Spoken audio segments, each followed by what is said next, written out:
State is on upset alert. We'll tell you why. Their game later today. Top 25 highlights. Big upset in Memphis.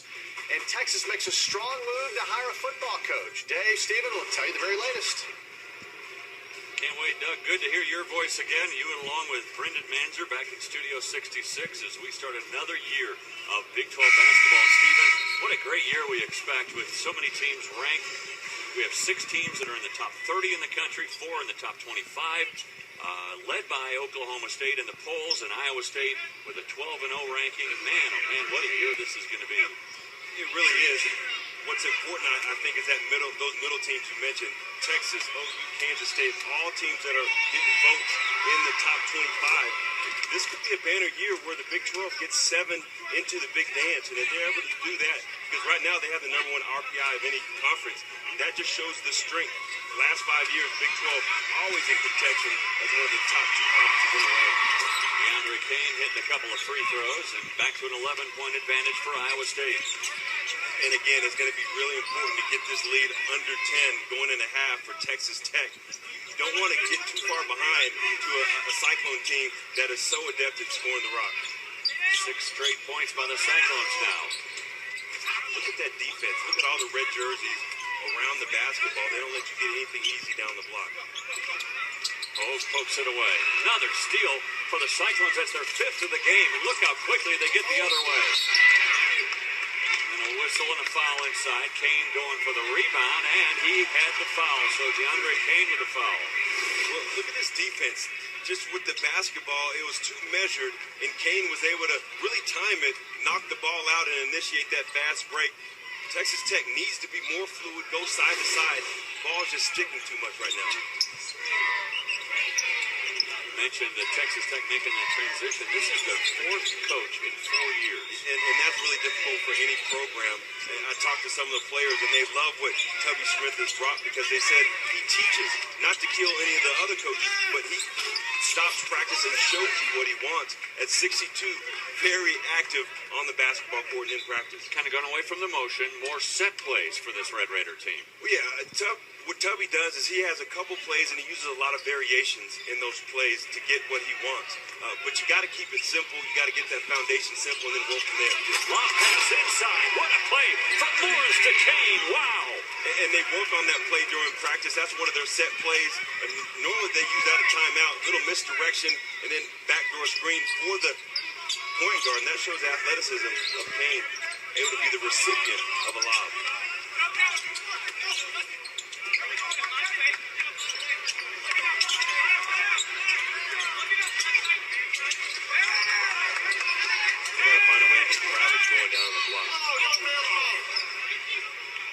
On a foul before the shot. And watch the misdirection. Nice back screen by Niang to Kane. Frees him up. No backside help. You got to bump that. Kane goes up unmolested with a nice lob. Kravitz, he got caught looking. Yeah. And, boy, next thing you know, Kane's flying through the air on an alley-oop. What had happened is there was something going on the other end, distracted me. Yeah, that as a teammate, you're yelling at your big, like, you got to help me out there. Because, nothing I can do. You got to call out the screen. Tech hasn't had a field goal in almost 4 minutes. Hannes gets his own rebound. So he's tracked down by Tolbert. Back to Hannes for 3. He is a good shooter, folks. And again, that was all initiated by Hannes first getting that second chance scoring opportunity, but they offensive rebound, getting Dillon to 39% of all offensive boards. That's top 24 in the country. That's what they have to do to be competitive. We're going to take a look at that last offensive rebound, and they're basically just playing volleyball with it, going up there and getting that second chance opportunity, and Hannes wide open. That's too open for their best three-point shooter. But those are the opportunities that Tech has to knock down. You were talking, and rightfully so, about how the ball was sticking for the Red Raiders. It didn't on that possession. On Wassor, quickly got it to Hannes, who was wide open. Well, that's what you have to do, that ball reversal. The whole defense of Iowa State was on the strong side. Hannes wide open, and he spotted up at 3 what he's supposed to do. Did a good job of finding him in rhythm and knock down that shot. On Wassor, a freshman from Inglewood, California. Look Adams, who has got Very little playing time this year, is getting some now with a minute and a half to go, and a little foul trouble by some of the other guards for the Red Raiders. And what they do is they bring in Luke Adams to really settle the team down. He does a good job of getting them into their offense and playing that role as a facilitator. We can log on to Big12Sports.com/CTB, check out the Big 12 Network announcer blogs, and I kick off the year with a little preview of what to expect in the conference race. Little preview? No, not from Dave Armstrong. That is the preview. There's no such thing as a little preview from Dave Armstrong. That's where I go to get all my info on the teams. Well, I'll tell you, with the title of it is Fasten Your Seatbelts, because that's the way I feel with the conference race this year. I think any number of teams can win the conference race, led by, of course, Kansas, who has won or shared 9 straight titles. I think they're going to certainly have lots of competition if they're going to win their 10th. I totally agree with you, Dave. I mean, getting into Big 12 conference play, there's just that air of just, you don't know what's going to happen. And it's an exciting time for the Big 12 conference. And Luke Adams stuck an arm in there, and that'll send Niang to the line. Luke Adams is one of the best stories in all of college sports. Well, watch Niang. What he does is he feels the body, and then he goes opposite, and he banged his knee a little bit on Luke Adams. But once he gets going and moving and is able to start going side to side, Niang is just too difficult to guard because you can't force him anyway because he's adept off of either shoulder. And Luke Adams, a guy who was born deaf and has cochlear implants to allow him to hear. His dad has now joined the staff here at Texas Tech. So a good father-son reunion together again. Dad, a very good coach. He coached Jay Crockett, who plays with the Dallas Mavericks now. So his dad's got some coaching ability as well. You bet. Under a minute to go, first half.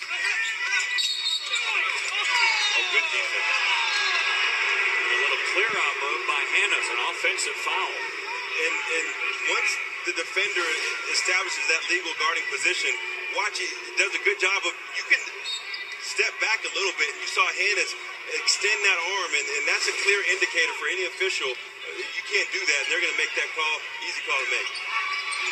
Three-pointer, good for Matt Thomas. That dribble handoff by Iowa State is almost impossible to guard because if you don't stay close to the name, he'll step back and knock it down. If you go under a shooter like Matt Thomas, he's going to do that all day long, knock down a three. Well, Texas Tech went ice cold at the very wrong time in the last 3 or 4 minutes of this half, and Iowa State has really put some distance in this game. Absolutely, Dave. Just too adept offensively to get behind on it. Good pass there by Luke Adams. The penetration and then the dish inside to Tolbert.